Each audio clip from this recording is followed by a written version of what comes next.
Well, anyway, Joey, why is he here in town? Did he tell you?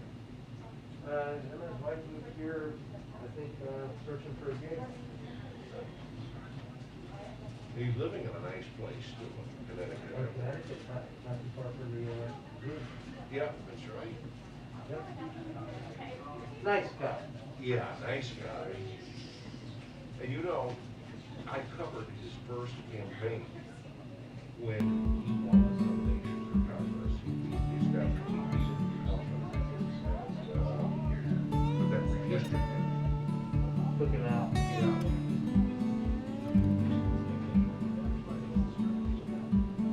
I've covered it briefly when you're in the That was a dumb move on his part. What? He always lands on his feet. There you go.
Hello, folks. My name is Jen. I'm from Golden State Times. Welcome to another live stream here at the White House. We have the White House press briefing starting very soon, but it looks like Biden is also going to deliver a speech. So let me see, because they're overlapping stuff here, and that's never good, right? But let's see. So we have Biden on one side. He's going to be talking about Made in America. A lot of Trump's policies are not being adopted by, some people will say stolen, but let's just say adopted by Biden. So he is going to be making an announcement on delivering on his Made in America commitments. So stay tuned for that. So I'm pretty sure that's going to start first. And then the White House press briefing, even though they scheduled both things at the exact same time. So stay tuned for that. Oh, here we go. Alrighty. So yeah, that's going to start first. And then we are going to go to the White House press briefing. So just give me a second here.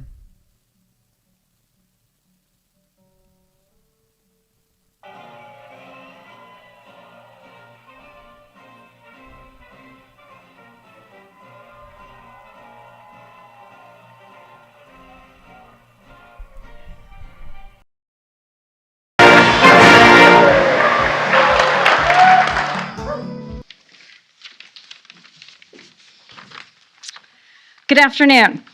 I'm Celeste Drake, the President's Made in America Director. Over the past year, it's been my distinct honor and privilege of setting up the first ever Made in America office, helping deliver on the President's vision for a future that's made in all of America by all of America's workers.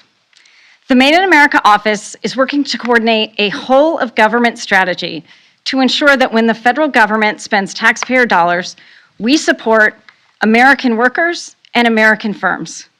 We're sending a clear signal to the business community to drive new investments, create jobs, and to fill gaps in our critical supply chains. And we've gotten off to a great start.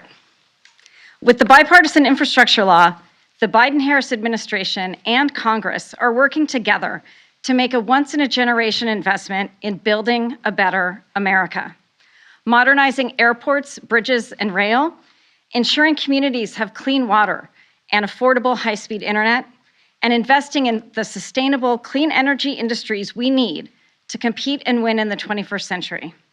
These investments will make our economy stronger and more resilient, with more jobs, more growth, and more opportunities for America's workers. Our strategy is working. Businesses are investing in American manufacturing at historic rates, and our economy added 423,000 manufacturing jobs since the president came to office. A good example of this success is Siemens USA. Siemens USA is a global leader in innovative healthcare, infrastructure, and energy technologies, employing 40,000 people serving customers all over the United States. Siemens is just one of many major companies investing in the United States, meaning jobs for hardworking Americans. At the helm of this corporation is Barbara Humpton, a woman who views the true purpose of technology as expanding what's humanly possible. Barbara most recently served as president and CEO of Siemens Government Technologies, where she was the leading integrator of Siemens products and services for federal agencies. She currently sits on the board of directors for the National Association of Manufacturers. And for these reasons, it's my pleasure to introduce Barbara Humpton, President and CEO of Siemens USA Corporation.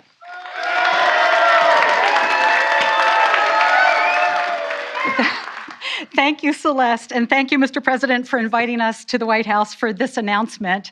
And what better day than Employee Appreciation Day? You can see on the screens here, we have employees from Pomona, California, as well as Grand Prairie, Texas. And you know that for years, the questions about America's crumbling infrastructure has been, what if? Instead of just maintaining, what if we really invested in the next century of American growth and leadership? We now have the opportunity to answer this question thanks to the bipartisan infrastructure law. As the president said in his State of the Union address earlier this week, we're done talking about infrastructure weeks. Now we're talking about an infrastructure decade. And when we get to focus on today is not just what we'll build, but who will build it over this next decade. People like my colleagues joining us today, workers who support the industries and create the infrastructure that form the backbone of America's economy. Our teams in Pomona and Grand Prairie develop electrical equipment powering critical infrastructure systems, including electric vehicle chargers, data centers, and factories. Today, to meet the growing demand and to support national infrastructure projects, Siemens is announcing our plans to invest $54 million into these manufacturing facilities. Additionally, later this spring, we'll identify the location of a new EV charging manufacturing hub to support our goal to produce more than 1 million EV chargers over the next 4 years. All told, this footprint expansion, just this footprint expansion, it translates to nearly 300 new jobs. And we know there'll be more jobs still to come in our regional supply chains. Folks, a new era for manufacturing is now taking shape in America. Think about what we've experienced during the global pandemic. COVID-19 affected everyone, everywhere. But from the start, the response to it was local. We had to have readily available production and in-demand supplies. And as we've continued to address supply shortages of critical items, everything from PPE early in the pandemic to chips more recently, the future of industry we're now seeing is what I've been calling glocal.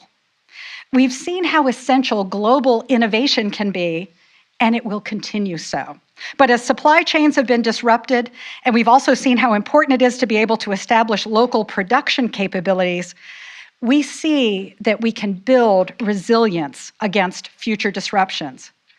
But that's not all. Technology, from automation to digital tools to additive techniques like 3D printing, is strengthening the case for investing in American manufacturing or for globalization.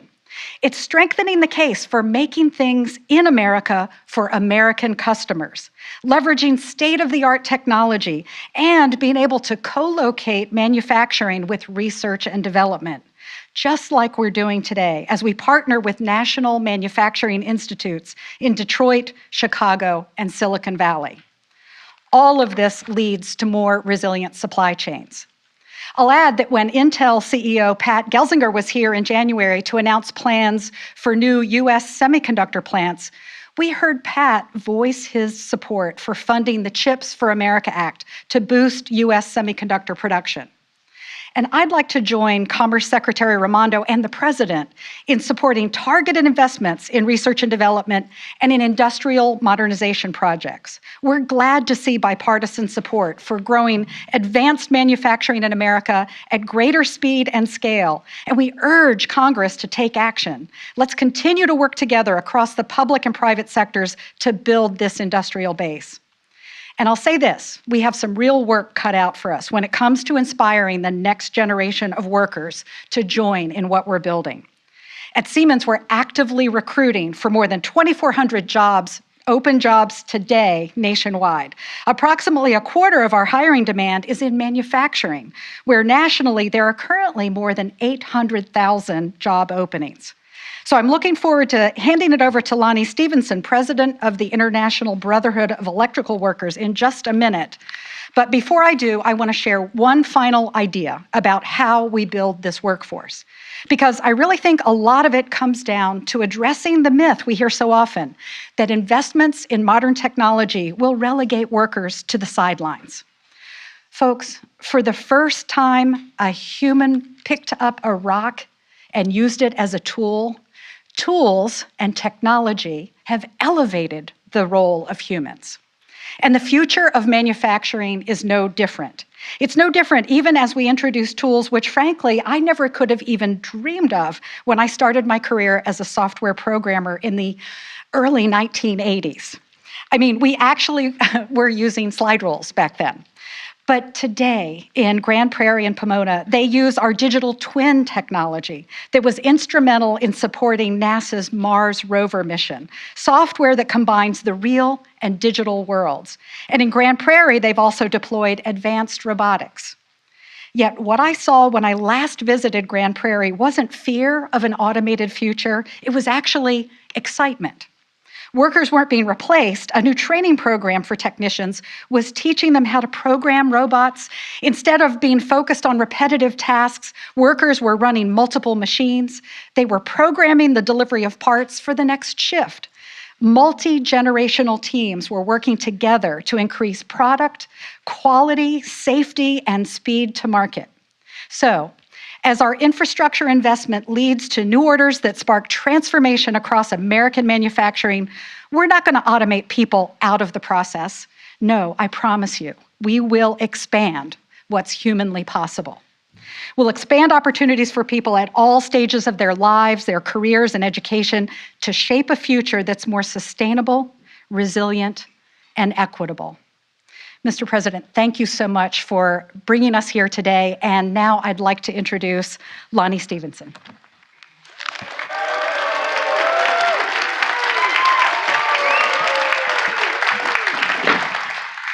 Thank you, Barbara, and thank you, Mr. President, for the opportunity to be here today. And just let me say this before I get started with my remarks. President Biden said a year ago, and he was talking about bringing jobs back to the United States and good-paying manufacturing jobs. And more importantly, he says union jobs. And that's what we're here. We're here working with our partnership, the partnership that we're so proud that we have in the IBEW with Siemens, and see them following through, having the opportunity with the infrastructure to be able to expand what they're doing here across the country. It's going to mean job opportunities for our members as they expand. It means more union jobs available in the United States. So thank you both, Barbara and President Biden, for your commitment to make this happen. You know, the IBEW is the largest union of electrical workers in all of North America. The International Brotherhood of Electrical Workers is ready to work with business and elected officials in building a new clean energy economy and a 21st century infrastructure. That's why I'm excited by Siemens' announcement that it's investing in America, manufacturing to make sure that the electrical equipment that will help modernize and strengthen our industrial and energy infrastructure, while at the same time putting us on the road to clean energy future at the same time. Not only will this equipment be made in the USA, it will be union made as well. In supporting good-paying jobs for IBEW members that they can then support their families and have comfort to know they've got good opportunities for them and their families. The Bipartisan Infrastructure Act has opened up new opportunities to invest in clean energy generation and building the parts that will modernize our roadways, bridges, transportation system, and the energy grid, which we're all part of that as well. And it's all going to be done here at home. Today's announcement proves in action that this groundbreaking legislation is already helping support American jobs and American manufacturing. Investing in our infrastructure and manufacturing industry also means investing in skilled blue-collar training. And the IBEW is proud to partner with Siemens in providing the pathways to advance manufacturing careers in this industry. Union careers that won't just rebuild our infrastructure, but our middle class as well. As I have been saying for years now, IBEW members are ready, and I've been saying it for a long time, we're ready to get to work and rebuilding our infrastructure and growing a renewable building or energy economy. And we're excited to be working with our industry partners, such as Siemens and others, in taking the first steps towards a stronger, more competitive, and cleaner economy. So again, Mr. President, I can't thank you enough. And I want to give a shout out to our members in both California and Texas. They're the ones, the backbone, they're the ones doing the heavy lifting, the work day in and day out, producing for this country and making us a better country because of it. So thank you to all of them. And next, I have the really distinct honor to represent our next speaker, IBEW member, Johnny Lee. Johnny, I think you'll see when you hear from him, is dedicated. He's a hard worker. He's very well respected amongst his peers, his workers, and he also understands that he wants to make sure that Siemens is also being able to move forward and as the company and that they're successful as well. So please give a warm welcome to Johnny Lee.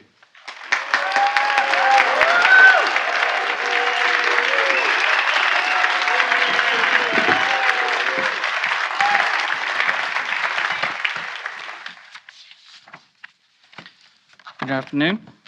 My name is Johnny Lee. I stand before you as a proud member of the IBEW Local 220 in Fort Worth, a proud employee of the Siemens Grand Prairie facility, and a living embodiment of the American dream. When my parents fled communist Vietnam with nothing but the clothes on their back and the hope of a better life, they never envisioned that one day their son would be introducing the President of the United States. What they did know was the hope and promise of America, the idea that with a little bit of hard work, everyone can succeed. Through their support of my involvement with my local union, I am proud to say I have found success in achieving that dream. I built a life that I love, one filled with peace, pride, and the opportunity to serve others. As a shop steward and a Vietnamese interpreter within the plant, I help my union sisters and brothers on issues that impact all of us, all while building infrastructure for a better tomorrow. My story and so many others of first-generation Americans would not be possible without the important pro-worker, pro-union policies that President Biden and his administration support. By investing in infrastructure and good union jobs, President Biden is laying the foundation for a future that will support working families for generations to come. A proud partner in a future are companies like Siemens. By investing millions in employee training programs and workforce development initiatives, Siemens is creating a pathway to the middle class for thousands of working families, all while solving the infrastructure challenges of today and tomorrow.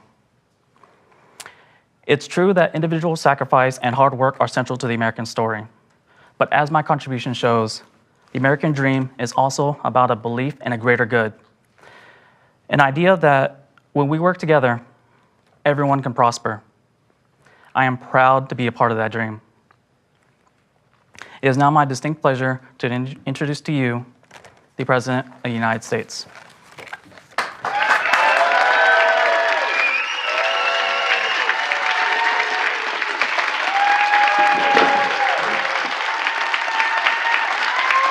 What Johnny didn't tell you, he's a break dancer. But he's not going to do it on the stage right now. Before I begin officially today, I want to thank the Maiden American director, Celeste Drake. I also want to acknowledge it's her birthday, and it's really tough turning 30, so be nice to her. Happy birthday, kid.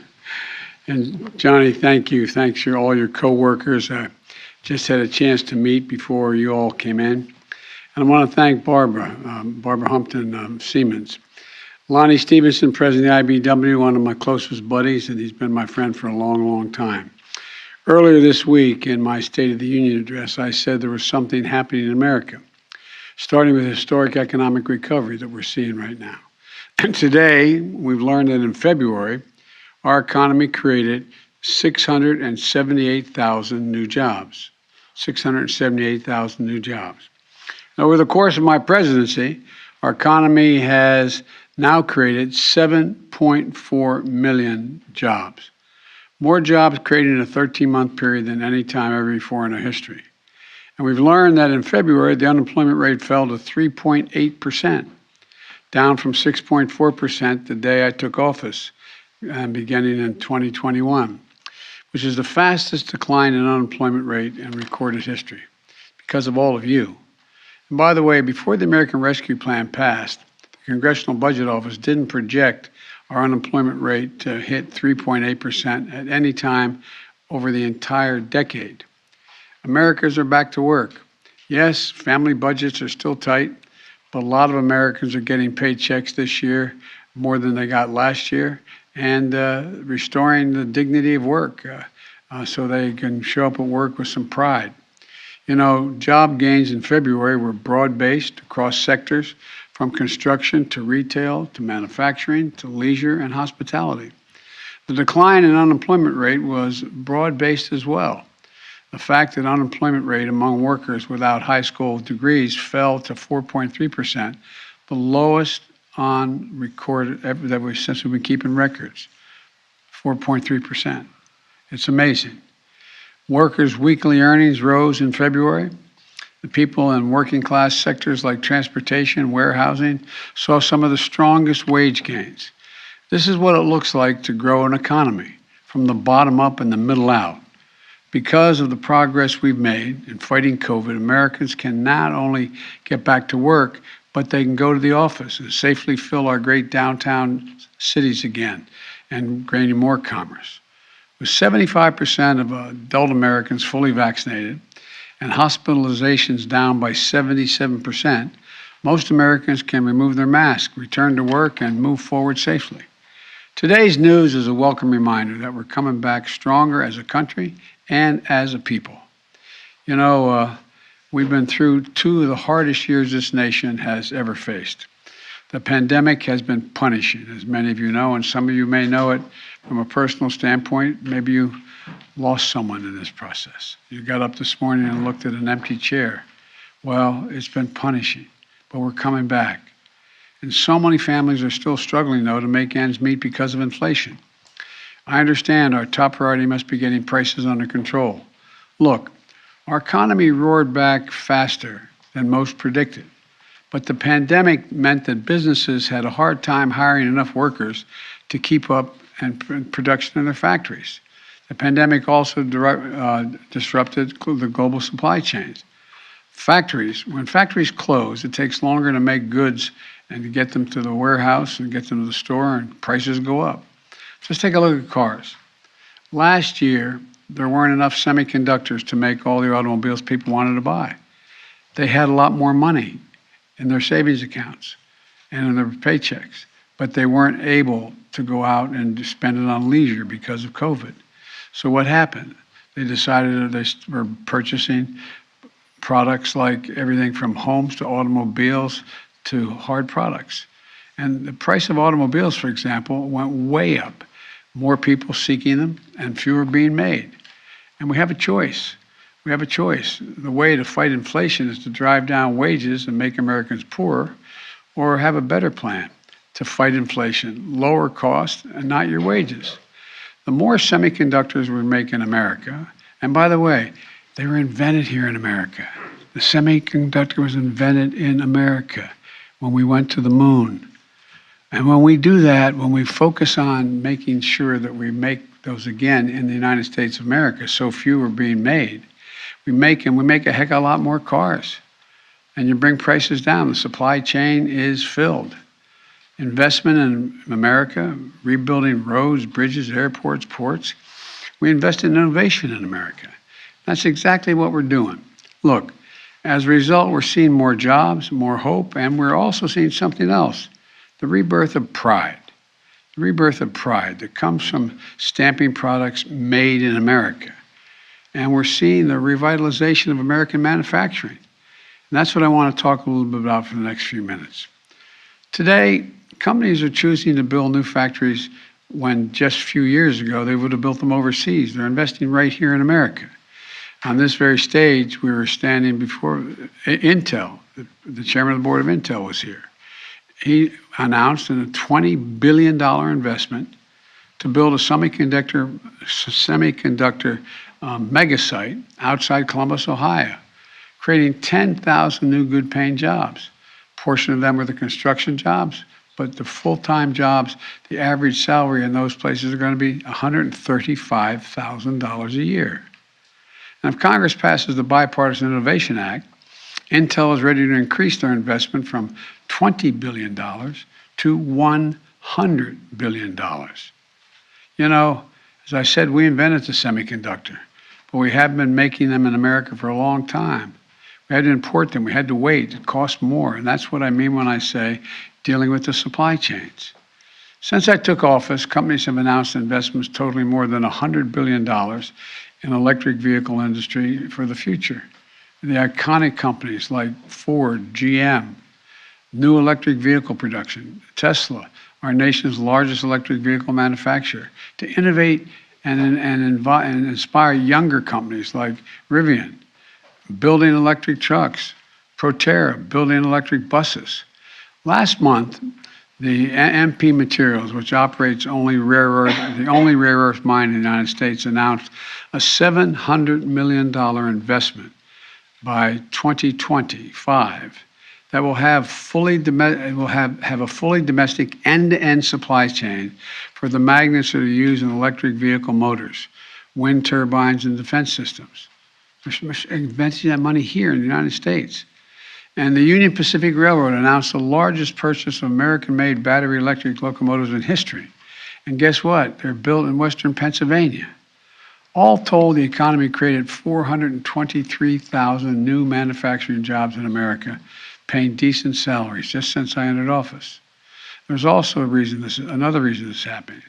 We're not waiting for others to manufacture the products we invented. We know what to do. We know how to manufacture things in America. Today, that progress continues. I just had a chance to visit, have a viral tour of both the Siemens facilities, one in Pomona and the other in Grand Prairie, Texas. A chance to talk with some of the IBEW members working there, because our infrastructure law provides $7.5 billion. $7.5 billion to build a national network of 500,000 electric vehicle charging stations across America.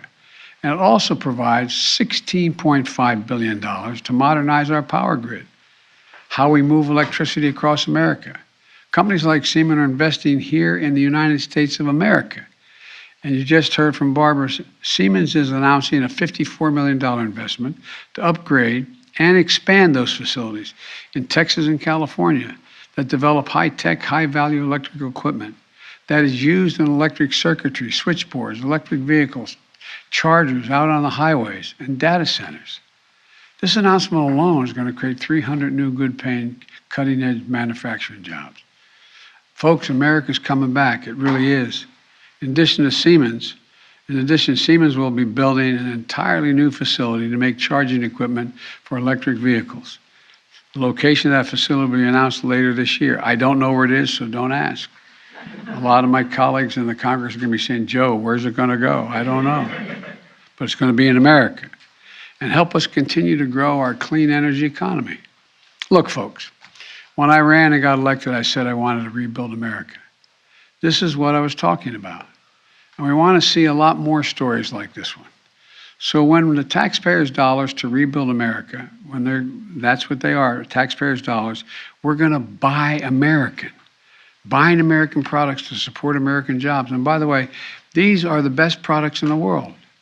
The federal government spends about $600 billion a year in goods and services to fulfill its responsibility to the American people, from the Defense Department to healthcare to education and beyond. In fact, what's happening is the federal government is Siemens' largest customer, for example. Most people don't know there's been a law on the books for almost a century to make sure that your tax dollars support American jobs and American businesses. Every administration says they're going to use that law. But when it comes time to make these purchases, whether that's the deck of an aircraft carrier or a ventilation system in a school, the response often is from the government, we can't find an American company, so we need to issue a waiver and buy the product that was made overseas, not by an American worker. So Buy American became a hollow promise. Well, my administration, Buy American is a reality. We've created a Made in American office in the White House to oversee efforts. And you just heard from Celeste, who runs that office. My first cabinet meeting, I told everyone that if their agency wants to issue a waiver to purchase something for their agency and what they have responsibility for, they don't have to use they think they don't have to use an American company. Well, guess what? They have to come to the White House office and set up and then explain to me why they have to post that request, why they have to do that. And they're going to have to post the request publicly on our sites so American manufacturers and business have a chance to raise their hand and say, no, I can do that. Here, I can do that in my shop, in my town. Today, we're going even further. I'm announcing the biggest change in the Buy American Act in 70 years. Right now, if you're manufacturing a product that gets purchased by the federal government, the law says that has to be substantially all of that product should be made in the United States. But because of loopholes over time, you know what substantially all means when I took office? If 55% is made in America, it's substantially all. To me, 55% isn't substantially all, it's slightly over half. Today, we're issuing a rule to raise the amount of domestic content required to be considered made in America from 55% to 75%. Substantially all is going to start meaning substantially all.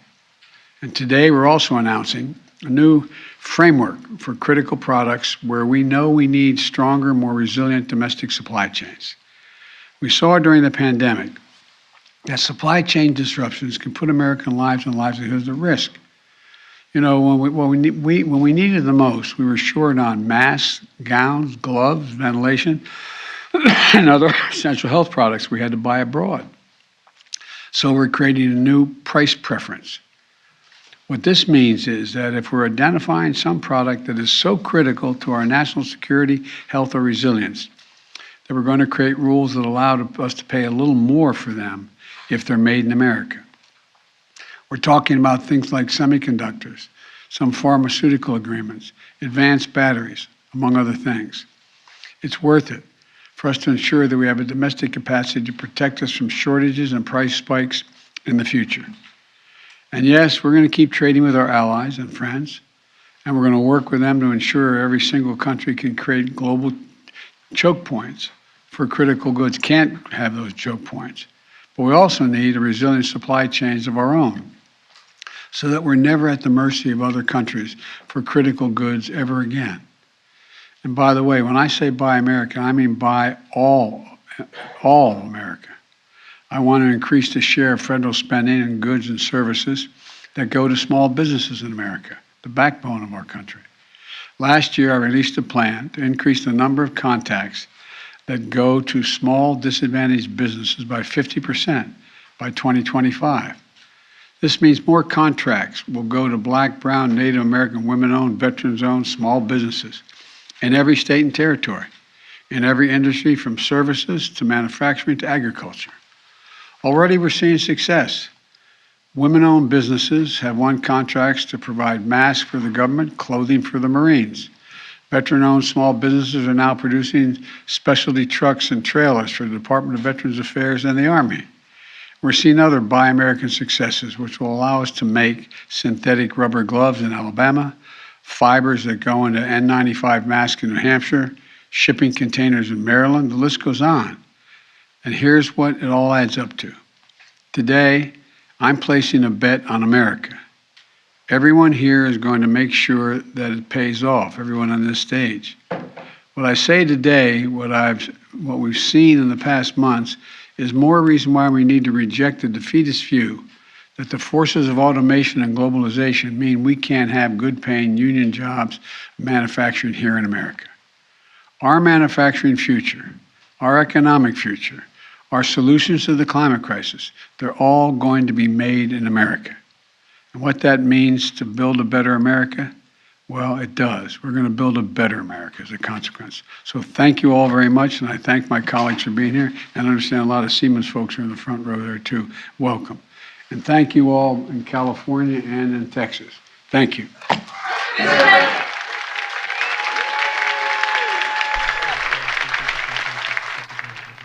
All right, folks. So,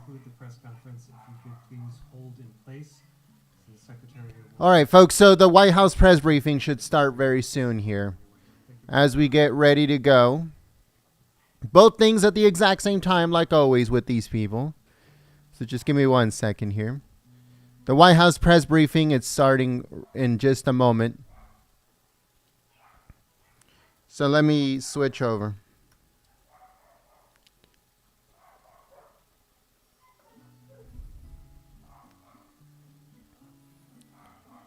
Alrighty, here's, let's see. Give me 1 second as I switch over to the White House once again. And at the same time, the State Department is also doing a press conference. And at the exact same time, the Pentagon is doing a press conference. So we have 3 live streams going on right now as we get ready to go to keep you guys informed of everything that is going on at the White House, at the State Department, at the all over the place.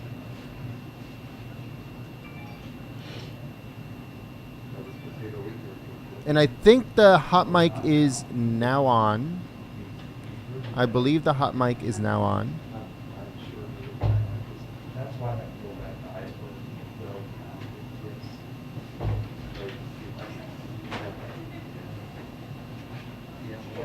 yeah.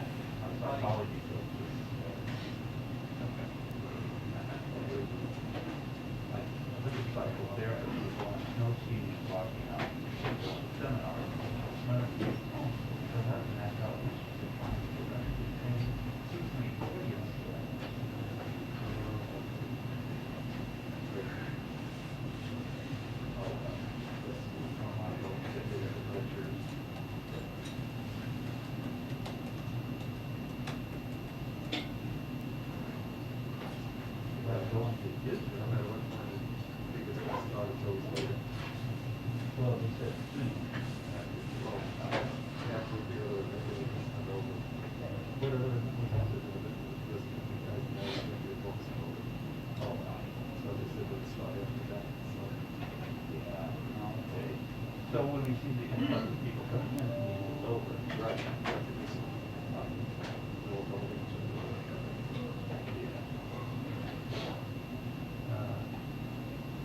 So make it exciting.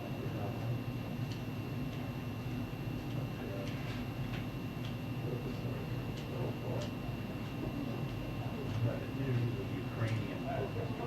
I haven't seen it. No, it was only on Monday.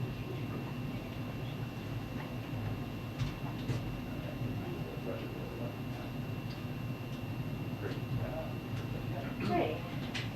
Here. How are you?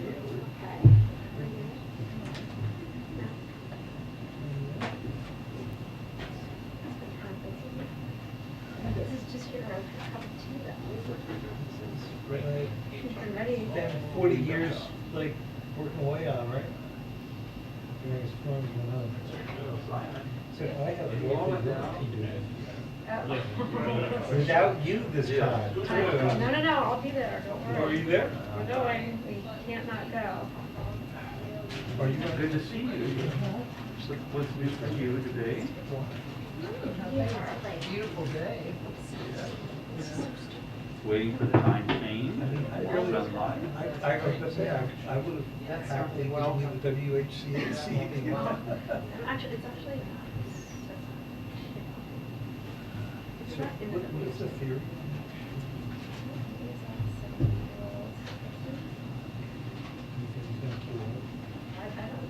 I'm not in any sort of position.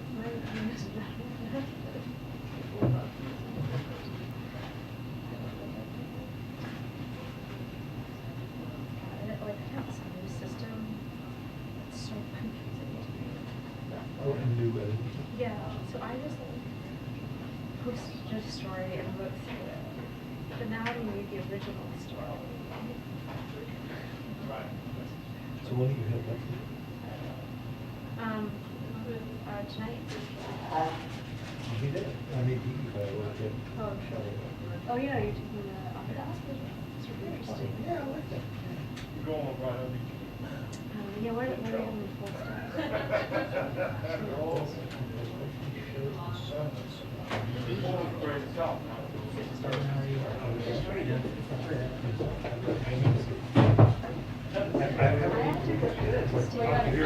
Was it all? It's, I mean, personally, my experience is really bad. There was extraction going on. Probably more for most of my stay. And I also have a series of problems. My laptop was, I only saved it once, and it was during the election period. It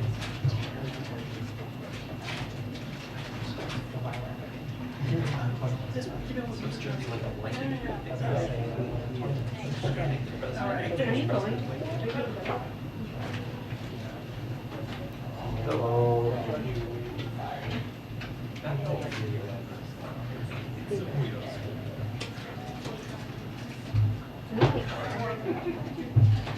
So how did it go? Interesting, where would you go?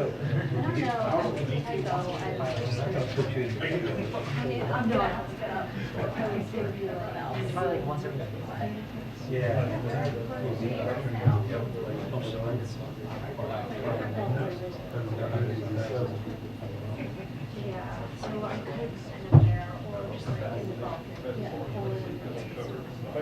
Oh, yes, we can go ahead. I think that is phenomenal.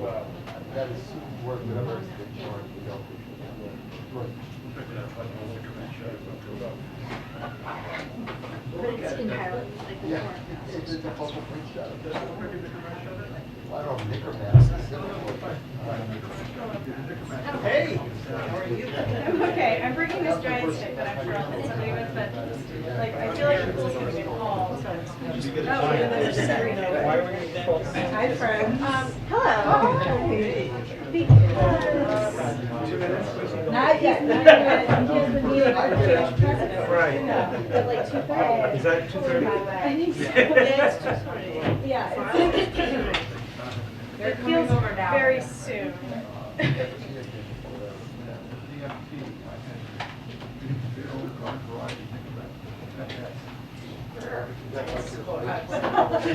Okay.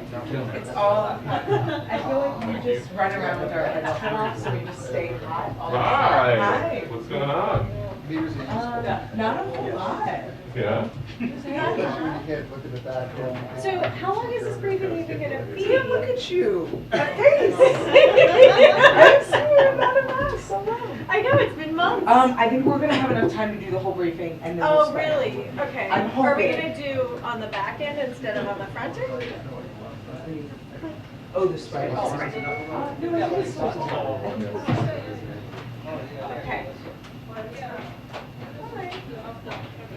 Hi, Sarah, will you shoot me a note when you're ready? Thank you. Hi.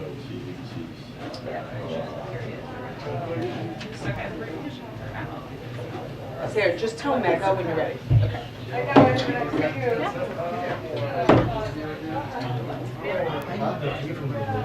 No, I got it. It's worked for 10 hours. It's not a great,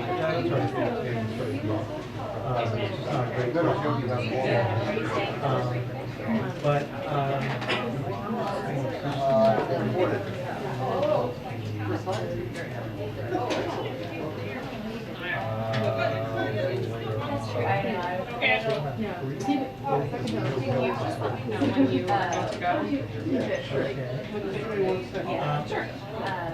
yeah.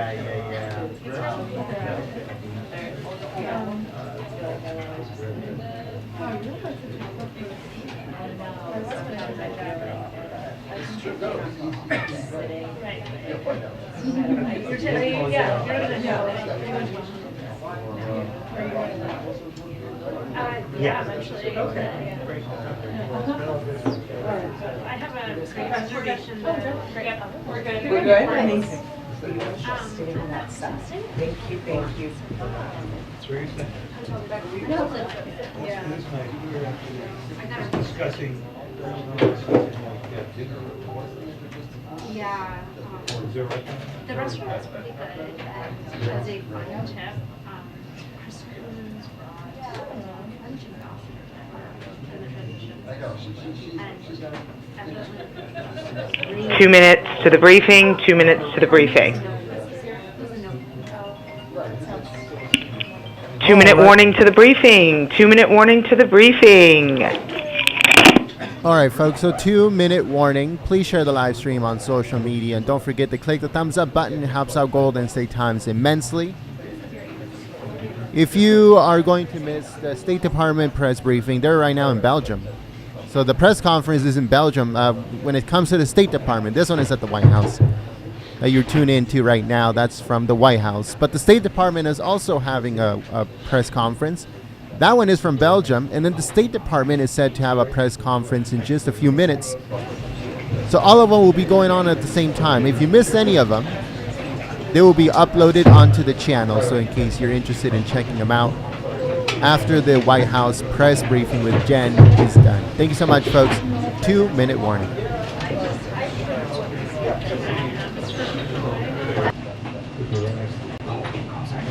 Right next to the door.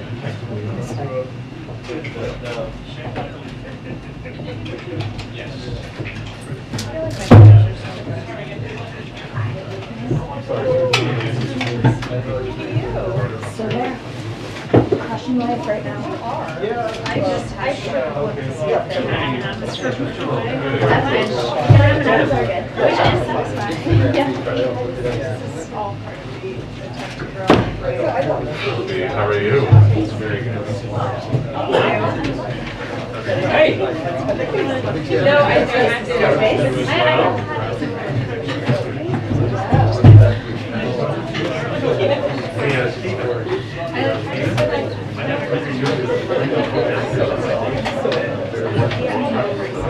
I ate a banana and feel better. And I had some stretch. And they brought me some coffee. So I'm crushing it. The one thing I haven't done is I haven't thought about any of this. I'm just in the late night. Everyone's like, and then I'll be like, oh, this is wonderful. Talk to me about it. We just gotta have a class. Hi, good to see you too. How are you doing? Hi, everyone. Hi, Jen. Hello. Okay, so we are thrilled to have a very special guest with us today on Jobs Day. A remarkable Jobs Day it is. Dr. Cecilia Rouse, Chair of the Council of Economic Advisors. Because we're running a bit late, she has a very small window, but has agreed to take a few questions and also to come back. And then we will have a briefing as long as we can. And for those of you in the pool, we will keep you updated as well. So with that, I'll turn it over. Good afternoon. So I really appreciate this opportunity to talk about today's job report, as this is a bright spot and a sign of our strong labor market recovery over the past year. The February jobs report is extremely solid. The economy added 678,000 jobs in February, well above market expectations. Revisions to the prior 2 months added over 90,000 more jobs than originally reported, with an average monthly gain of 582,000 over the past 3 months. Other data demonstrate our strong economic rebound. The unemployment rate ticked down to 3.8%, and the labor force participation rate ticked up, reaching a new pandemic high. Since President Biden took office, the economy created 7.4 million jobs. This includes the greatest single year of job growth in American history and the fastest economic growth in almost 40 years. This month's report reflects broad-based growth. For example, the unemployment rate for workers with less than a high school degree is the lowest on record. And employment in all major industries either grew or held steady. Last year, the economy created more manufacturing and trucking jobs than any year since 1994. While the care industry is still behind the overall labor market in terms of its recovery, we saw meaningful increases in nursing and residential care, child care, and state and local government, which is often schools. Notably, this month also saw the largest over-the-month increase in employment in home health care on record. These are important components in helping those with care responsibilities get back to work. We look at the prime age labor force because it is less affected by long-run changes in educational attainment or by the natural slowdown as people age and retire. This month, the employment rate for workers aged 25 to 54 rose, part of a relatively consistent rise. Overall, the recovery from the pandemic recession has been faster than any of the past recessions. For instance, in 2021, job growth averaged 562,000 jobs per month, nearly 3 times faster than from 2011 to 2019, the years following the Great Recession. The share of the labor force experiencing long-term unemployment or involuntary part-time work has fallen dramatically in the pandemic recovery, in part due to the investments of the American Rescue Plan. Both of these measures are often sources of scarring after an economic downturn. which describes conditions where workers suffer economic impacts for substantial time after the recession ends. For instance, after the Great Recession, the long-term unemployment rate reached 4.4%, but did not fall to 1% until 2017, about 7 years later than it reached its peak. From January to February of this year, the long-term unemployment rate held steady, but overall has dropped during the pandemic recovery from a high of 2.6%. We also know that one way scarring can affect workers is through increasing share of workers who cannot get all the hours that they want because they cannot find a full-time job or because business conditions are weak. But similar to the long-term unemployment rate, this measure has seen rapid recovery. The percent of the labor force that is working part-time for economic reasons ticked up in February to 2.5%, but remains below its level in February 2020. Monthly employment and unemployment data can be volatile, and payroll estimates can be subject to substantial revisions. Therefore, it's important to focus on trends rather than data in a single month, which is what the administration stresses every month. Thank you, and I'm happy to take questions. Sure. We've seen a fairly substantial slide in the stock market this year. We've seen rising oil prices. Those are obviously pressures on the economy. Do you think that if those trends continue, that they will reverse the gains that you've seen? So I think it's important to separate the stock market from the real economy. And the growth that we've seen in the real economy has been the fastest in almost 40 years. We've seen job growth that is historically fast. You know, obviously we are monitoring the financial sector. The actions of the Federal Reserve play a key role there, and obviously the tensions and the invasion of Russia of Ukraine is having an impact there. So we are monitoring, we are impacting, but quite honestly, we go into 2022 from a position of economic strength. The bones of this economy are strong and has the resilience to weather what is ahead of us in this year ahead. Understanding that, excuse me, data is fluid and volatile right now, but given the strength that the U.S. economy has, how long can it withstand the spikes we've seen in commodities, just the general environment, before the threat of tipping into a recession becomes real at this point? So, look, the economy is very strong. What we saw in February was that we added almost 700,000 jobs over the month as the cases of Omicron were coming down, but did not get down to zero. So what we saw was the resilience in this economy, that we were able to continue the recovery as we're also learning to live alongside of this pandemic and safely get back to our normal lives. So we are optimistic if we continue. The president we have the tools. The president has asked for Congress to have additional tools, which we know are going to be so important as the pandemic is not over, but we know we have the therapeutics, we have the resources to develop vaccines quickly, we've got masking, we have the tools to navigate the pandemic as we go forward. So we are optimistic that we can continue this robust recovery. This president has an economic plan to grow this economy from the bottom up, middle out. It's premised on making the key investments in this economy that have not been made over decades. So the bipartisan infrastructure law was a key component of that. And there are components of his, what were parts of Build Back Better, which is the child tax credit, which is investments in children, paid leave, which help people balance work and home responsibilities, helping people get back to work and balance their care responsibilities, lowering costs for families, whether it's in prescription drugs, childcare costs that have been increasing for decades and that are so important to this economy. So this president is focused on that kind of economic investments, which are premised on increasing our economic capacity, which is the kind of sustainable economic growth that we're looking to see. Kelly? Given the good news that you just mentioned and the trend lines, which have been very, very positive, why do you think this president is not getting credit from voters for steering the economy in the right direction? Well, I think that's a really complicated question. We know that the American Rescue Plan was really an insurance policy for this economy. What we know is that there are millions more families. We created, the economy created 7.4 million jobs over the past year during this presidency.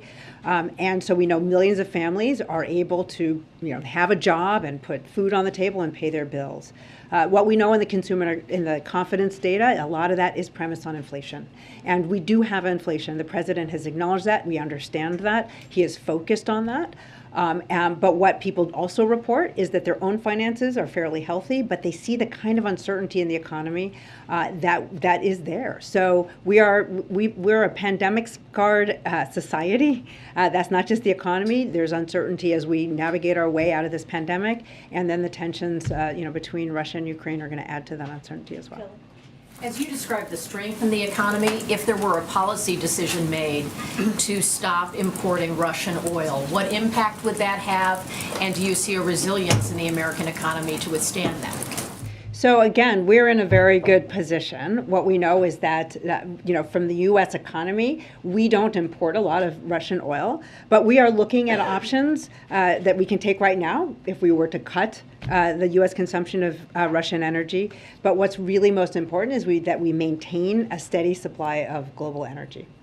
Last one, Josh. Sorry, just to follow up on that, we're reporting right now that you are considering a ban on U.S. imports of Russian crude. Should I interpret your answer just now that it might be more targeted than that? So we are considering a range of options, but what's really essential is that we maintain a steady supply of global energy. We don't want to disrupt. Look, energy is a global market, and we do not want to disrupt that market. On today's report, the jobs number was great. The wage growth is pretty sluggish. I'm wondering, is that normal to expect a disconnect there? Does one typically follow the other? And what do you draw from that? How can you get wages to keep pace with the actual job numbers themselves? So from month to month, data can be volatile.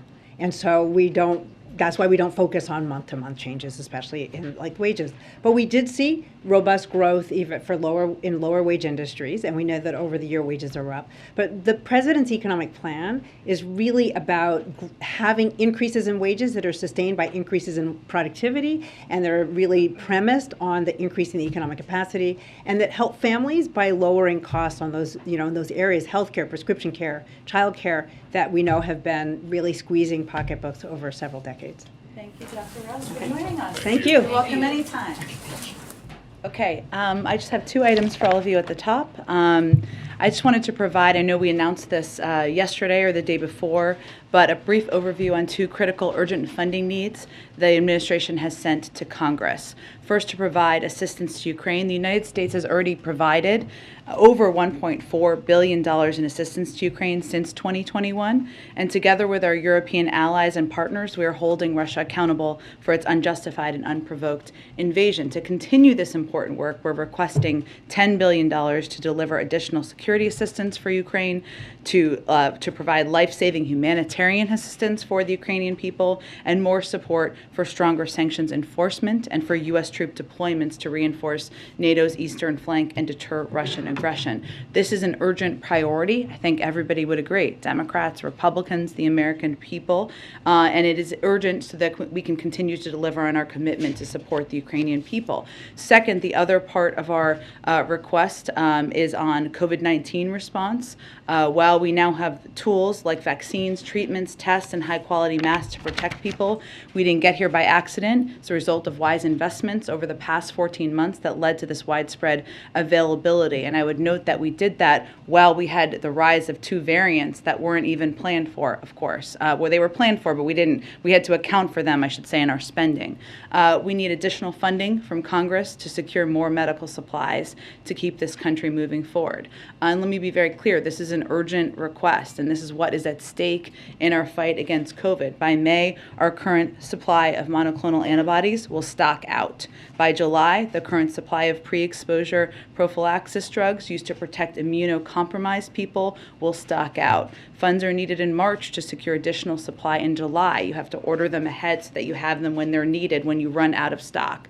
By September, we anticipate our supply of oral antivirals will run out if additional pills are not purchased now. And within weeks, we expect testing capacity to drop if additional investments are not made soon. And as I would note in the President's State of the Union, he also announced the American people can order more tests. So there, we obviously want to meet that demand. Given how costly COVID has been, with so many of our fellow Americans hospitalized or dying and our daily lives disrupted, we simply cannot afford to wait on investing now and keeping people protected. Also just wanted to give you a preview of of the week ahead. On Tuesday, the President will travel to Fort Worth, Texas, to speak with veterans, caregivers, and survivors about addressing the health effects of environmental exposures, such as burn pits. Obviously, he talked about this priority in his State of the Union address earlier this week. It's part of his unity agenda for the nation. He supports legislation that would expand access to health care and benefits for veterans affected by these exposures during military service, and he was encouraged by the passage of a bipartisan bill in the House just yesterday. Wednesday evening, the President will deliver remarks at the Senate Democratic Caucus Retreat. On Thursday, sorry, I'm going to sneeze at some point. On Thursday, just wanted to not scare anyone, the President will welcome the President of Colombia to the White House to celebrate 200 years of positive diplomatic relations and consult on a range of regional and global issues of mutual interest. During their bilat, the leaders plan to reaffirm the bilateral relationship and discuss COVID-19 response, future pandemic preparedness, economic recovery, and regional responses to migration. That evening, he will deliver remarks to the Democratic National Committee members at their winter meeting, and on Friday, he will travel to Philadelphia, where he will deliver remarks at the House Democratic Caucus Retreat. I would note that Friday is also when we will be marking the anniversary of the American Rescue Plan. I'm sure you will all be celebrating with us, voluntarily or not. So we look forward to that. With that, Colleen, why don't you kick us off? Thanks, Jen. So President Biden has promised that there's going to be no American boots on the ground, and he's also acknowledging that the war in Ukraine is going to impact pocketbooks. We see, especially with what happened last night with the nuclear facility in Ukraine, no sign of Putin stopping, and in fact, he's telling Macron that he's in this till the end. So I wonder what makes the administration confident that Americans are willing to, pay for the price of Ukrainian liberty, especially if this is going to drag on for long. And then I have a separate question. Sure. Well, to be very clear, and I think you all heard the President convey this in his speech the other night, the reason why we are seeing volatility in the global oil markets, the reason why the price of gas is going up, is not because of steps the President has taken. They are because President Putin is invading Ukraine, and that is creating a great deal of instability in the global marketplace. So what we are trying to do, and what the President is focused on doing, is taking every step we can to mitigate the impact of that. Obviously, he announced the release of more oil from the Strategic Petroleum Reserve, did that in a coordinated way. We have a range of options on the table we are considering. But where we are at in this moment is certainly we are taking steps to stand up for democracy versus autocracy, stand up to the actions of a brutal dictator. But it is because of his actions that we are in this circumstance. One other question on the Supreme Court reinstating the death penalty for Boston bomber. Yeah. I wondered, I know there's a moratorium, on the death penalty the DOJ has put in place, but are there any other actions planned or any other steps taken to keep the president's pledge to end the death penalty? Well, the President certainly supports the Attorney General's decision to issue a moratorium on federal executions while it conducts a comprehensive review of the practice. And that practice and process is ongoing. And the President has expressed before that he has deep concerns about whether capital punishment is consistent with the values that are fundamental to our sense of justice and fairness. Obviously, I can't. This is a case that the Department of Justice could certainly speak to, but I would just say that President expressed horror at the events of the Boston Marathon bombing at the time. He believes that Tsarnaev should be punished for responsibility in the murder of 3 innocent people at the marathon, for wounding dozens of others, and for his role in killing 2 police officers who were attempting to bring him and his brother to justice. And he knows the deep pain that his crime caused. As the President said at the one-year commemoration of the bombing, quote, "I know that no memorial, no words, no act can fully provide the solace that your heart still yearn to acquire." He has made clear, as I noted, his grave concerns about capital punishment as implemented, but he respects the process and the ongoing review that is being led by the Department of Justice and the Attorney General. Go ahead. Thank you. Overnight, we saw the Russians attack this nuclear power plant last night. The U.S. Embassy in Kyiv noted on Twitter, it is a war crime to attack a nuclear power plant. Putin's shelling of Europe's largest nuclear plant takes his reign of terror one step further. So just to be clear, is it now the position of the U.S. government that Putin has engaged in war crimes? Well, we have an internal review that's been ongoing prior to last night to collect evidence and data of the targeting of civilians, of the reported use of horrific weapons of war on the ground in Ukraine. That's an ongoing process. We have not made conclusions. It's a legal review and a process that goes through the administration. What I will say is that the intentional targeting of civilians or civilian objects would be considered a war crime, even as we are assessing that.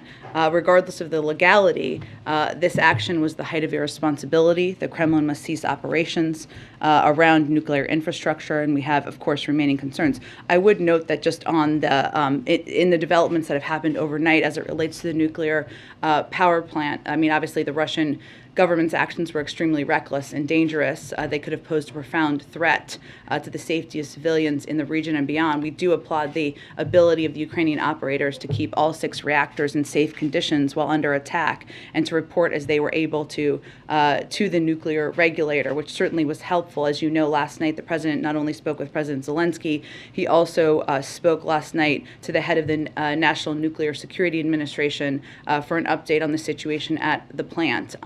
So that is a piece of positive news for the moment. But we remain concerned, of course, about the fact that they have clearly taken control of the plants, or it appears so, the Russian military has.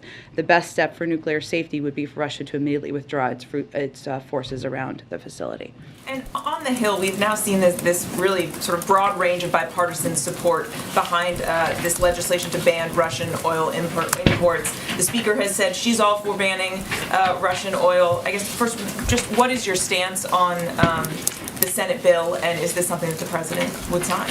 Well, I think as we talked about a little bit yesterday, how the President has been approaching any of the steps we've taken as it relates to Russia and the actions of Russia and holding President Putin accountable is to take every step to the maximum impact that will impact President Putin, the Russian economy. I mean, the stock market has been closed now for the longest time in history. Russia is in a full-blown financial crisis. According to JP Morgan analysts, there will be a collapse in the Russian GDP. So clearly those actions are working. We will have one of his principles from the beginning has been to do that in a unified way, in a coordinated way, because we are stronger if we are together as we work with the Europeans. The third principle, or another principle, I'm not sure what number I'm on right now, has been to, while we're maximizing the impact, to minimize it on the American people, on the global markets, and certainly we are mindful as we look at all of these options of making sure we're not having that impact. So we want to maintain, as Dr. Rouse said, a steady global supply of energy with whatever actions we take. So is that a no? He would not sign this legislation? Again, we remain in contact and discussion with members of Congress. We are looking at options we could take right now to cut U.S. consumption of Russian energy, but we are very focused on minimizing the impact to families. If you reduce supply in the global marketplace, you are going to raise gas prices. You're going to raise the price of oil, and that is something the President is very mindful of and focused on. Go ahead. CC alluded to something several officials have, and you kind of just did too, that there is a review of options that would allow you to cut consumption but maintain market stability and supply. Can you outline any of those options in detail that are under review right now? Well, there are both international and domestic options. I'm not going to get into too much detail because our focus is on discussing what's possible, what will have the maximum impact, and not putting any of them at risk. But broadly speaking, part of what we're trying to do internationally is have conversations, as we have been for weeks now, with global suppliers about meeting the needs, the supply needs in the marketplace. The reduction of supply, the reduction of oil would raise prices, right? So that is one of the things that we have been focused on. We've talked a little bit about engagements that Brett McGurk has had, that Amos Hochstein have had. These are ongoing discussions. There's not not a day that goes by, or maybe even an hour that goes by probably, where members of our national security team and economic team aren't communicating with their counterparts around the world about exactly this issue. There are also a range of domestic options that are out there. Obviously, the president announced the release from the Strategic Petroleum Reserve. That is something where the process is just getting going right now. It takes a little bit to get that going. And then, he'll consider and continue to discuss with his team other steps that we could take domestically. Does the potential for an Iran deal factor into supply considerations at this point? I would say that the biggest priority with the Iran deal is having visibility into and preventing Iran from acquiring a nuclear weapon. Obviously, as a part of that, if you go back to the implementation of the JCPOA, would be the availability of oil. But I would say that our first and foremost priority focus is on preventing Iran from acquiring a nuclear weapon. And then last one, there was significant preparation that lead up to the Russian invasion in terms of cyber defenses in the U.S. with the private sector. Does the U.S. intelligence community have any analysis as to why there has not been any offensive Russian action on the cyber front as it pertains to the United States? It's a really good question, Phil. I don't think anything that I could provide to you from the podium. I would say that the cyber preparations, as you noted, but just for others, those began in earnest back in the fall, just as all of our engagements with foreign counterparts, preparations and discussions about efforts to avoid challenges in the global oil markets, making sure we were unified with our European partners. Those engagements with the private sector began. They continued back in the fall, but as it relates to this potential threat, they escalated, they increased back in the fall. But in terms of why not yet, I can't speak to that, but we are certainly prepared if that does happen. Go ahead. Thanks, Jen. President is meeting with the Finnish president shortly. Yeah. Does President Biden want Finland to join NATO? That would be up to leaders of Finland and the NATO alliance to determine. Senator Lindsey Graham said last night that someone ought to assassinate President Putin. Does the White House have any take on that statement? Is it helpful at this point? That is not the position of the United States government, and certainly not a statement you'd hear come from the mouth of anybody working in this administration. It sounds like the Vice President is going to be heading abroad. Can you tell us a little bit more about where she'll be going and what the goal of that trip will be? Not yet, but certainly the Vice President has been deeply engaged. She's obviously already made a trip to Europe. I expect there'll be more soon, but I don't have anything to report out to you at this particular moment. And then finally, yesterday you said the U.S. doesn't have a strategic interest in reducing the global supply of energy, but now it sounds like the White House actually is considering cutting off Russian oil imports. What changed? Is it just this drumbeat coming from both sides of the aisle on Capitol Hill that's getting really, really loud? I wouldn't say our position has changed in any way since yesterday. There isn't a strategic interest in reducing global oil supply because that will increase the price of barrels of oil and increase gas prices. So we are looking at ways to, and I said yesterday, I believe, that we are looking at ways to reduce the import of Russian oil while also making sure that we are maintaining the global supply needs out there. I don't have anything to predict in terms of what that will look like, and we, of course, remain engaged with our friends in Congress. Go ahead. Thanks, Jen. There have been some calls to establish safe passage corridors for humanitarian aid purposes.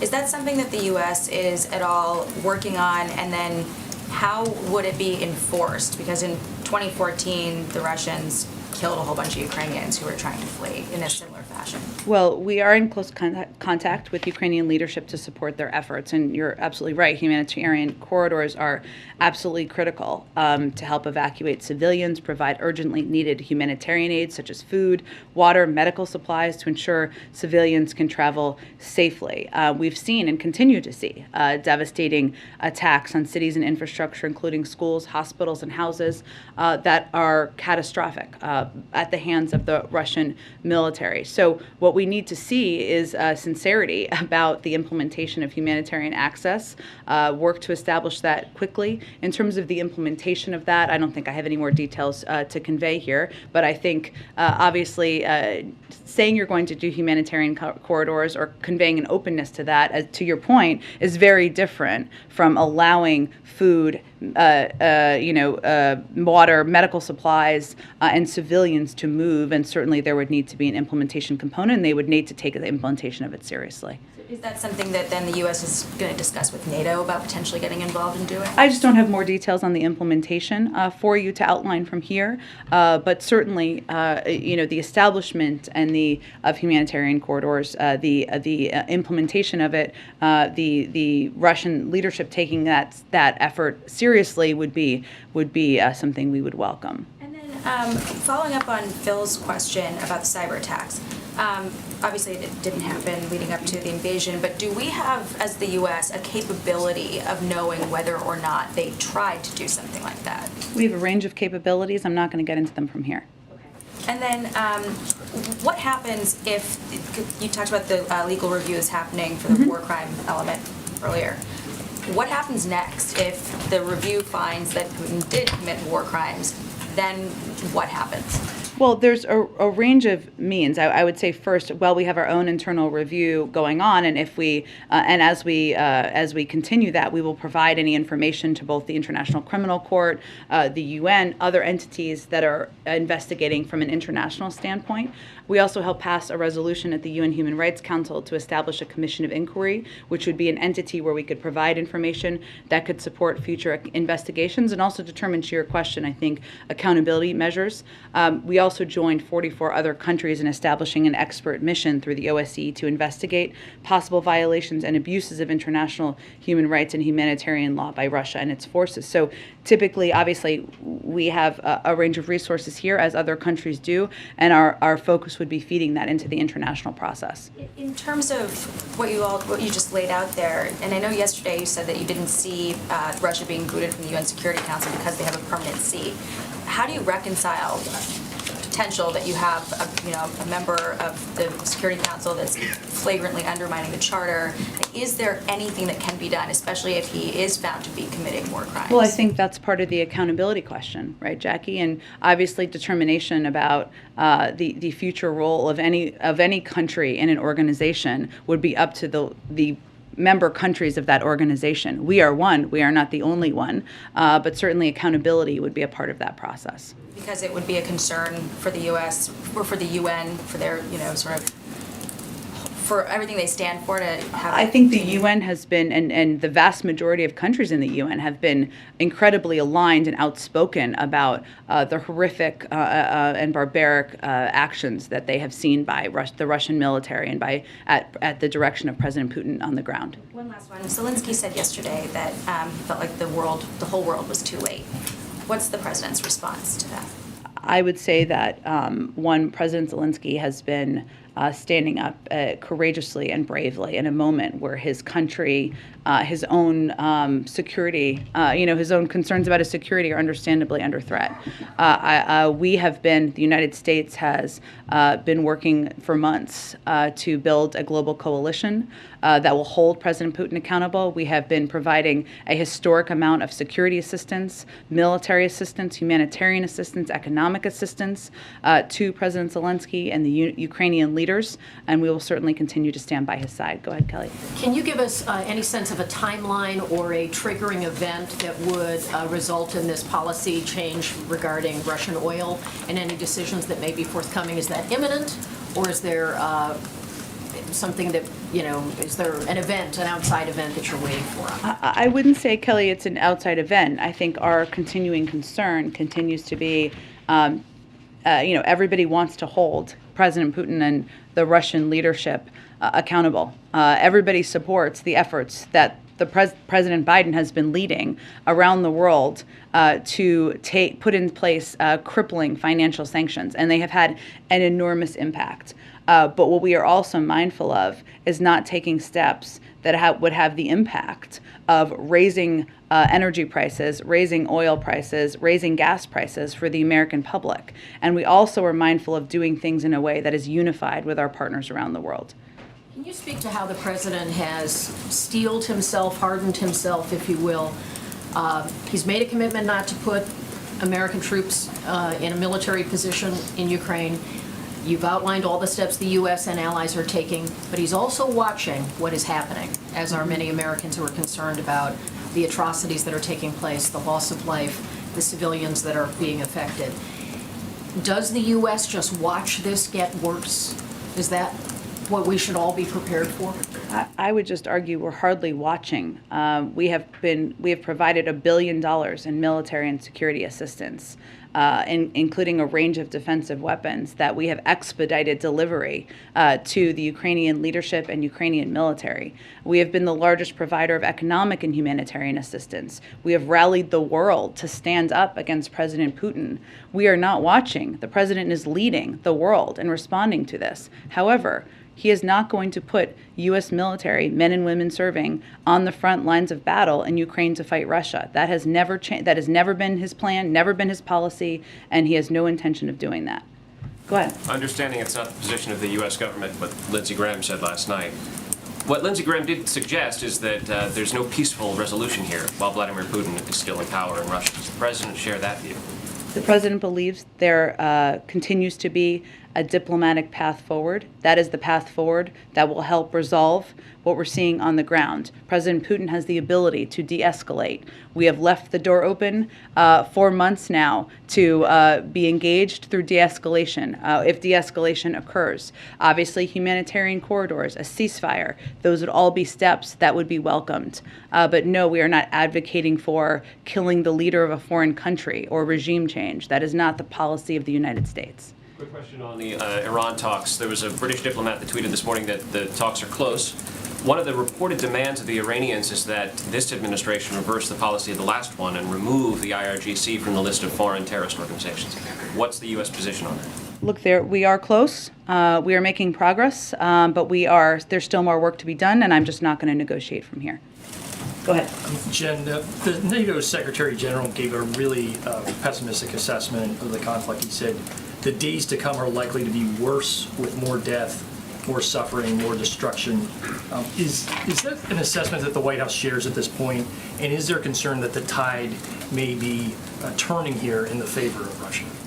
Well, I don't know that the tide has ever turned against them in the sense that we've seen the Ukrainian military and Ukrainian leadership act incredibly courageously, bravely, stand up and hold off, I think to the surprise of the world, the Russian military longer than many would have assessed possible.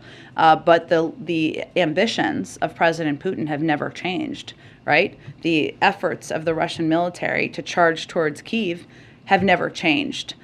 So we are continuing, and our assessment has not changed on what their intentions are. And just Zelensky said, he reiterated his interest in talking to Putin. He said he needs to talk to Putin, the world needs to talk to Putin. There is no other way to stop the war. What conditions does the president need in order to have a conversation with Putin? And does he see any kind of engagement with Putin directly as constructive at this point? For President Putin, I mean for President Biden or for President Zelensky? Look, President Biden has no intention at this moment of engaging directly with President Putin. He is in the middle of an escalatory war in a sovereign foreign country. This is not the moment for the President of the United States to engage directly with President Putin. What I would say is that he leaves the door open to diplomacy. That has never closed shut. There are certainly steps. Well, I'm not going to outline from here because we'll engage on this through diplomatic channels, what exactly it would look like. There are obvious steps that can be taken. Humanitarian corridors, a ceasefire. Those would all be welcome steps. But in terms of what conditions, it's not the moment now, and I can't predict for you if and when the moment would be. Go ahead.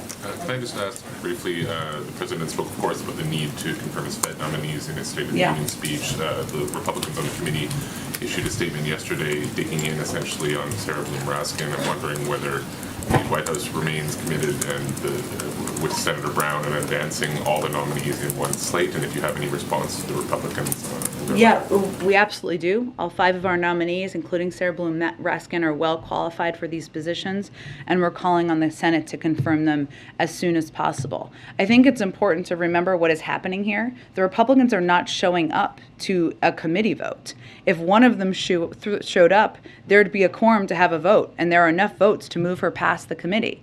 That's what's happening. They're not doing their job here, which is just to show up. They don't have to vote for her. They just have to be in the room, which is essentially what people have elected them to do. So we stand by all of our nominees. We're continuing to engage with Senator Brown on moving them forward. And certainly we believe at this moment, when inflation is on the minds of Americans, when rising costs is on the minds of Americans, one thing that the Senate could do is confirm these nominees. Go ahead. Russia has cut off access to Facebook inside of Russia. How does that affect U.S. efforts? Does the White House have concerns about that source of information to Russian citizens being cut off? You know, this is part of their effort, as you know, to cut off a range of information from their public. I talked about this a little bit yesterday, but there are concerning steps they have taken to crack down on any form of information being shared with our public. Certainly Facebook is a part of that. They've also threatened fines for journalists reporting on the ground. They've conveyed that there are only certain words their own Russian media can use at the risk of being fined or even jailed. This is a pattern. This is not necessarily a new approach that they have taken, but to crack down on information in their country to reach the Russian people. So certainly we are deeply concerned about this and concerned about the threat on freedom of speech in the country. One other completely unrelated question. Loved ones who have lost people to COVID, some of them are advocating for a COVID Memorial Day or a physical memorial. Yeah. Does the White House have any view on that? Would you support something like that? I think there's no question the president feels it's important to remember, to memorialize, to take a moment to think of all of the people who have lost, whose lives have been lost, and all of the loved ones who have lost loved ones. He talked about this in the State of the Union, right? In terms of a memorial, I would say there's an openness, but right now we're still battling the virus and still battling the pandemic and working to get funding from Congress to make sure we can continue to do that and moving towards hopefully getting vaccines approved for kids under 5. So there's more steps we're taking, and right now I just don't have any prediction of what that may look like. But certainly memorializing lives lost is something we are open to. Go ahead. Thanks so much, Jen. 2 questions for you. First of all, just on the idea of a ban on purchasing Russian oil. The Wall Street Journal had a pretty good story earlier this week, noting that the price of Russian oil has declined as the price of other oil has increased. And I wonder how much of this idea might already be sort of baked in, how much of the pricing might already be baked in, whether that is something that you're thinking of, the White House is thinking about as it's deciding whether or not to do this ban. You mean how much of it is baked into the Russian economy in terms of having an impact? How much of it's baked into the rise in oil that, given that Russian oil prices are going down and people are, it's not being purchased out of the concern that, there's some uncertainty about delivery and there's some uncertainty about, whether there could be larger scale bans, that the ensuing prices are all going up anyway. So you're not really losing that much by banning Russian oil because nobody's really buying it. Well, I think what most experts on the global oil markets would say, though, is that reducing global oil supply would have an impact on the price of barrels of oil and ultimately gas prices. So that is our concern. Now, again, we will continue to have a range of conversations, but I think part of our assessment here is that while maximizing the impacts by taking a range of steps we've already taken, we are mindful of minimizing the impacts on the public, and certainly the rising price of oil and the impact on gas prices is one we are focused on. And just quickly, there's a Washington Post event earlier today where John Bolton said that Trump quote, may well have withdrawn from NATO in a second term, and that Putin was, quote, waiting for that. And I'm wondering if you had any comment on that. Well, I think that's, I saw those comments. Another reason why the American people are grateful, the majority of the American people, that President Biden has not taken a page out of his predecessor's playbook as it relates to global engagement and global leadership, because certainly we could be in a different place. I mean, there's no question that the strength and unity of NATO has been a powerful force in this moment, and it may take longer time to have the hopeful impact, but that is the strengthening of NATO. We think is unquestionably good for our security here in the United States and for the global security. Go ahead, Jar.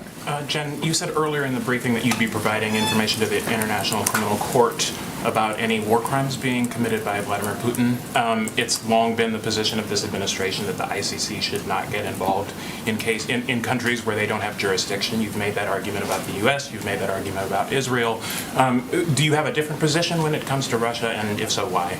I think my point is that we would provide any information through our own process that became available to all of the international entities that are looking into and exploring this exact question. So there's no change in your overall view that they shouldn't Well, take we're not action? a member of the ICC, right? Neither is Russia. They are exploring this. There are other entities. I mentioned that we were a part of moving forward a commission through the UN, which is certainly another entity that is looking into this and exploring this question. Okay, and then on Finland, can you confirm that Finland is asking for the United States support in becoming a major non-member ally to NATO? And would you support that? Would you oppose it? Where are you guys on that? It's a mouthful of a title, isn't it? I know, you got it out there, though. Look, I think the president is meeting with his counterpart shortly this afternoon. I will let them speak to what their aspirations are.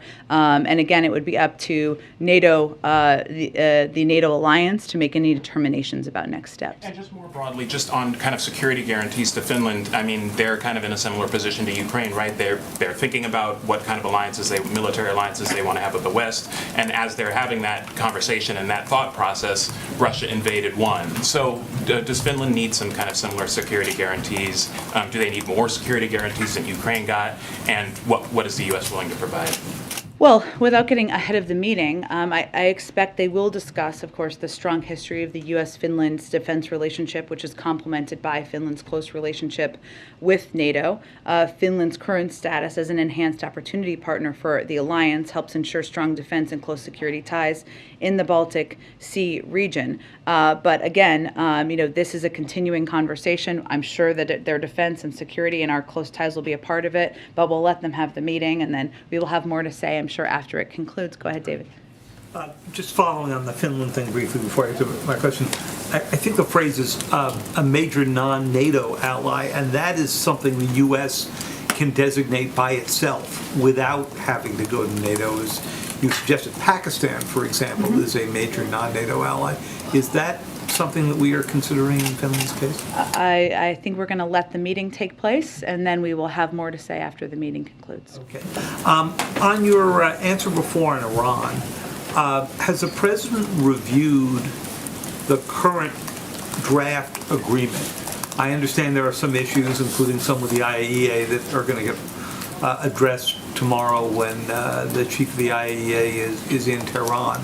But has he reviewed and approved the agreement as it now stands? He has been regularly briefed on the status of the negotiations, but I'm not going to get into more specifics beyond that. His belief that any of this has to go to Congress, you've gotten that letter from 30-odd members of Congress. We are aware of the letter. I don't have anything to convey on that either. Let's see where this lands. Obviously, there's more work to be done, pivotal pieces at the very end, so I don't have anything to convey officially on that at this point. And the very last is just a follow-up on Phil's question.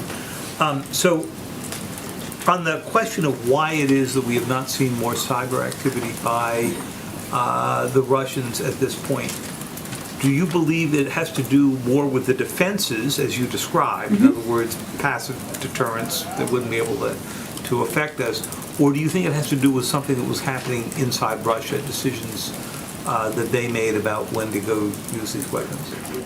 It's not a place I can get into from here, David. I would say, though, we continue to be prepared. We continue to be prepared for retaliatory action, whether it is cyber or other means, and it's something we've been preparing for several months. Go ahead. Thanks, Jen. A couple of questions. President Zelensky said yesterday that if the West is unwilling to put in place a no-fly zone, it should at least provide Ukraine with warplanes so it can defend itself. Is that something that the U.S. is considering? We have provided a range of security and military assistance, including defensive assistance. We've recently provided helicopters that I think my defense colleagues confirmed earlier today or yesterday, but I don't have anything in addition to predict on that front. And on a different topic, Ron Klain was on a podcast yesterday, and he suggested that the president was considering further extending the student loan moratorium, which expires in May. What can you tell us about that? When can we expect a decision? And is he looking at another 90-day extension? Or? Certainly understand your question. That is obviously something we will continue to assess and review as we get closer to May. Typically, there's a period of time where you need to make a decision, or you at least need to convey to the lenders what they should prepare for, but I don't have anything to predict at this point in time. Go ahead, Karen. Thanks, Jen. Since the mask rules here have changed, It's like hearing your voice on the answering machine. Go ahead. since the mask rules at the White House have changed this week, has there been any change to the testing protocols for the president? How regularly is he getting tested for COVID? There have not been changes to the testing protocol that I'm aware of. I would note that for all of us, we are still tested. If you see the president, you're tested that day. If you're not going to see the president, everybody is on a different version of a testing protocol. Been tested since Tuesday night State of the Union? Let me check, and we will get the answer back out to all of you after the briefing.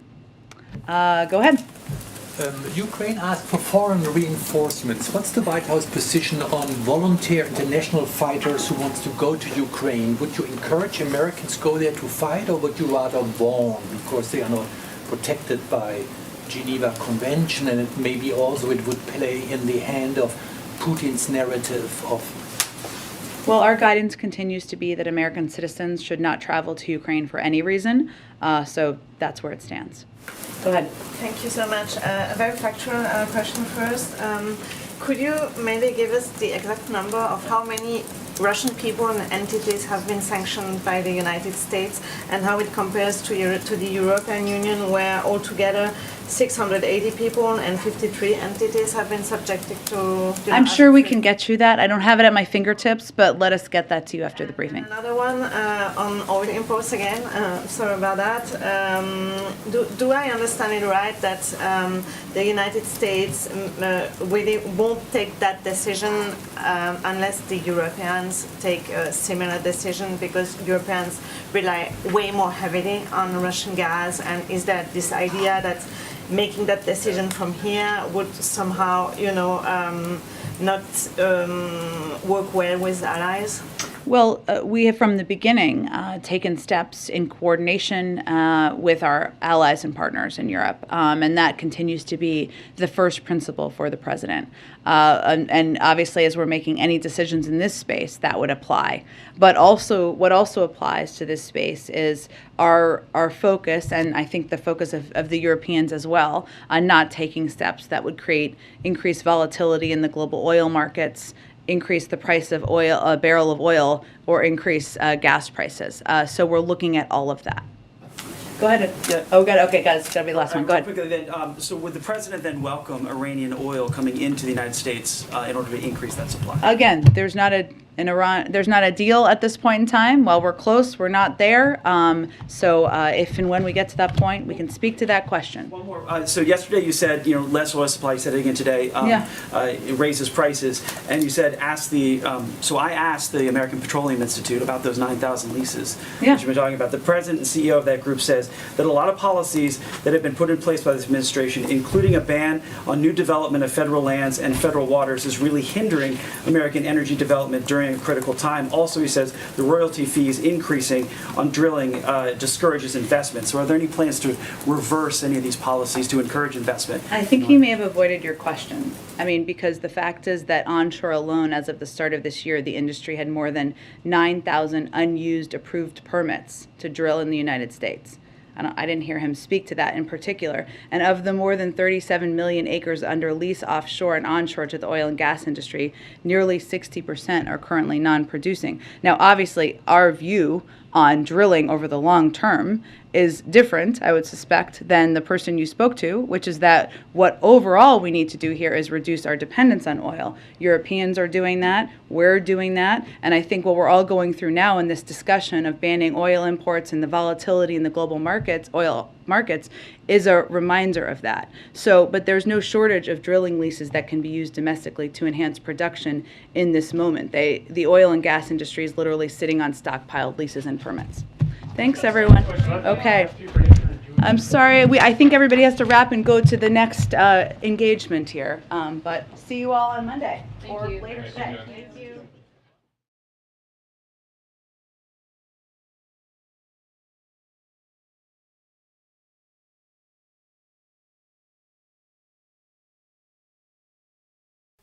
All right, folks, thank you so much for joining us here at Golden State Times.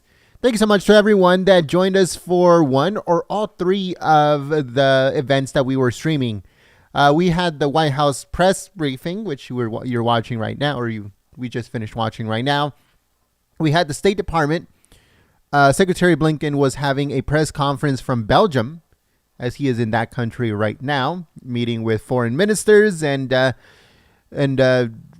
doing a whole bunch of meetings regarding Russia and Ukrain and other countries now. So they were doing that. And then also the Pentagon was having a press conference.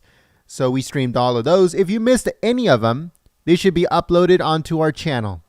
Also, make sure you join our website. You visit our website, goldenstatetimes.com. Again, that's www.goldenstatetimes.com for full coverage on everything that is going on, both here at home and abroad. Thank you so much for joining us once again. God bless every single one of you. Thank you so much for your help and your support by sharing the stream, clicking the thumbs up button. And also, we want to give a big shout out and a thank you to all of our members. You can see our members by the red hats next to their name in the chat. Thank you so much, folks. Also, to our moderators for keeping the chat clean and enjoyable for everyone, including Nightbot. Thank you so much for everything. Also, we just want to let you guys know that we're going to continue our coverage of everything that is going on in politics, breaking news, and scoops on our website, goldenstatetimes.com. We hope to see you there. If there's any more live streams, we will go back live. If not, we will see you guys tomorrow, bright and early, for more coverage, breaking news, live streams, and everything else in between. Thank you so much, folks. Have a blessed rest